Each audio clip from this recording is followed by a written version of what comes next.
বন্ধু-বান্ধৱীসকল, আপোনালোকে হয়তো নিশ্চয় জানে যে সনাতন ধৰ্মত কালখণ্ডক 4 যুগত ভাগ কৰিছে আৰু এটা যুগৰ শেষ হোৱাৰ লগে লগে আনটো যুগৰ আৰম্ভণি হয়। প্ৰিয় বন্ধু-বান্ধৱীসকল, আপোনালোকে বাৰু কেতিয়াবা ভাবিছেনে আমি যিটো যুগ মানে কলি যুগত জীয়াই আছোঁ, এই কলি যুগ কেতিয়া শেষ হ'ব আৰু শেষ হোৱাৰ সময়ত কি কি সংঘটিত হ'ব আৰু কলি যুগ শেষ হোৱাৰ লগে লগে পুনৰ আকৌ কি যুগৰ আৰম্ভণি হ'ব? ইয়াৰ বিষয়ে যদিও আপোনালোকে নাজানে, তেতিয়াহ'লে মই আজি আপোনালোকক ইয়াৰ বিষয়ে বিস্তাৰভাৱে ক'ম। এনেকুৱা 10টা লক্ষণ যিটো দেখাৰ পাছত আপুনি গম পাব যে কলি যুগ শেষ হ'বলৈ আৰু বেছি দিন নাই। প্ৰিয় বন্ধু-বান্ধৱীসকল, ভিডিঅ'টো শেষলৈকে চাব যাতে সকলোখিনি কথা জানিব পাৰে আৰু মোৰ চেনেলত যদি নতুনকৈ আহিছে তেতিয়াহ'লে চেনেলটো ছাবস্ক্ৰাইব কৰি কাষত থকা বেল আইকনটো প্ৰেছ কৰি ল'ব যাতে মোৰ নতুন ভিডিঅ'ৰ নটিফিকেশ্যনবোৰ পাই থাকে। আমাৰ ধৰ্মগ্ৰন্থত 4 যুগ মানে সত্য, ত্ৰেতা, দ্বাপৰ আৰু কলি যুগৰ বিষয়ে বিস্তাৰপূৰ্বকভাৱে উল্লেখ আছে। পুৰাণৰ মতে কলি যুগত পাপৰ একো সীমা নাথাকিব।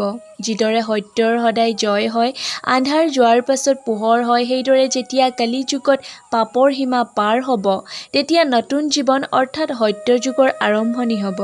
প্ৰিয় বন্ধু-বান্ধৱীসকল, আহকচোন সকলোৱে মিলি জানো এই 10টা লক্ষণ যিটো কলি যুগৰ শেষৰ আগত আমি সকলোৱে দেখিবলৈ পাম।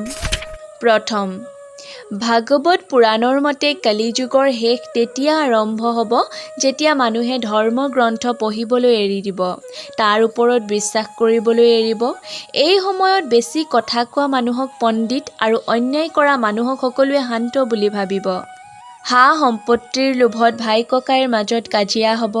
সঁচা বন্ধু বুলি ক'বলৈ নামমাত্ৰও নাথাকিব। সৰু সৰু কথাতে মাৰপিট কাজিয়া হ'ব আৰু মানুহৰ ধৈৰ্য ধৰাৰ ক্ষমতা অলপো নোহোৱা হ'ব। মহিলাৰ মান সন্মান নোহোৱা হ'ব। সকলোৱে কেৱল মহিলাক ব্যৱহাৰ কৰিব। সেই সময়ত মানুহে সংস্কাৰ পাহৰি যাব, লাজ চৰম নোহোৱা হ'ব। সন্তানে পিতৃ-মাতৃক দেখিব নোৱাৰা হ'ব। কথাই প্ৰতি মিছা মাতিব। জীৱ-জন্তুক মৰাৰ দৰে মানুহে মানুহক মাৰিবলৈ অলপো সংকোচ নকৰিব। দ্বিতীয়, ব্ৰহ্মাদেৱে নাৰদক কৈছিল, হে নাৰদ, ভয়ংকৰ কলি যুগত মানুহৰ আচাৰ ব্যৱহাৰ ভয়ানক হ'ব। সাধু পণ্ডিতসকলৰ চিন্তাধাৰা লজ্জাজনক হ'ব। আপোনে আপোনজনৰ বিৰোধিতা কৰিব। তাতোতকৈও কলি যুগত ৰাজত্ব কৰাসকল চৰিত্ৰহীন হ'ব। গাঁওবোৰত বেমাৰে আৱৰি ধৰিব। মানুহে নানা কষ্ট ভুগিব। তেতিয়াই জানিবা যে অতি সোনকালে কলি যুগ শেষ হ'ব। তৃতীয়, পুৰাণৰ মতে কলি যুগ মানুহ জাতিৰ বাবে সকলোতকৈ দুৰ্ভাগ্যৰ যুগ।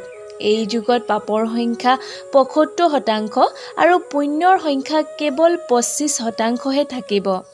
এই যুগত ধৰ্মৰ 4 ভাগৰ 3 ভাগেই নোহোৱা হ'ব। কেৱল ধৰ্মৰ মাত্ৰ এভাগহে থাকি যাব। এই যুগত মানুহৰ বয়স 100 বছৰৰ পৰা কমি কমি 10ৰ পৰা 20 বছৰহে থাকিবগৈ আৰু মানুহৰ উষ্ণতা মাত্ৰ 5ৰ পৰা 7 আৰু শেষত গৈ 3 ফুটহে ৰ'বগৈ।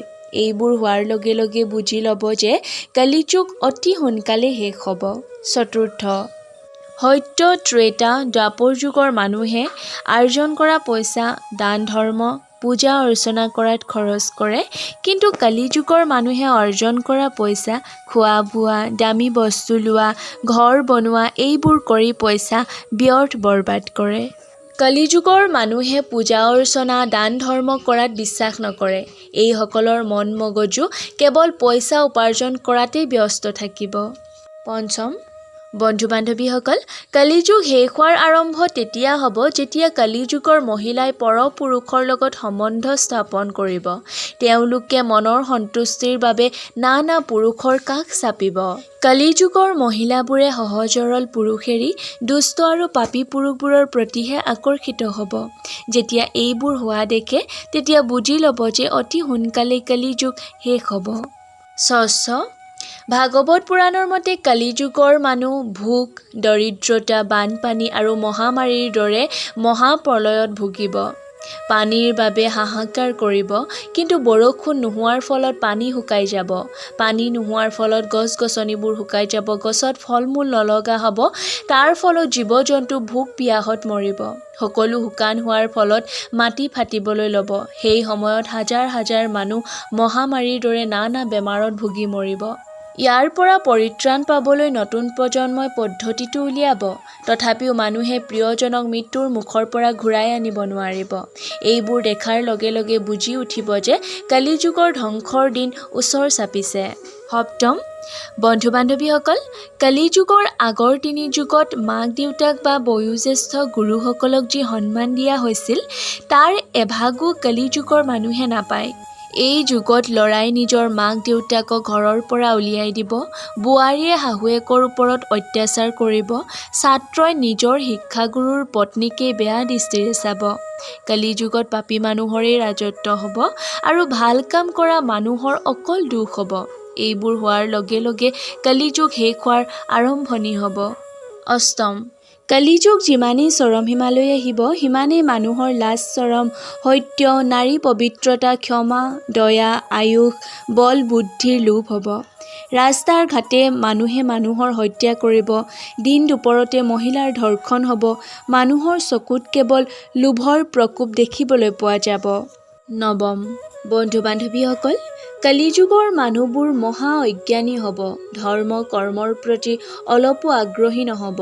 তেওঁলোকে যিমানেই বেয়া কাম নকৰক কিয়, তেওঁলোকে নিজৰ ভুল কেতিয়াও স্বীকাৰ নকৰে। তেওঁলোকে বেয়া কাম এটা কৰাৰ আগত এবাৰো নাভাবে। কলিযুগৰ মানুহে নিজকে ভগৱান বুলি ভাবিব। কোনো গৰু গোসাঁই নমনা হ'ব। সৰু ডাঙৰ সকলোৱে নিজ ইচ্ছামতে কাম কৰিবলৈ ল'ব।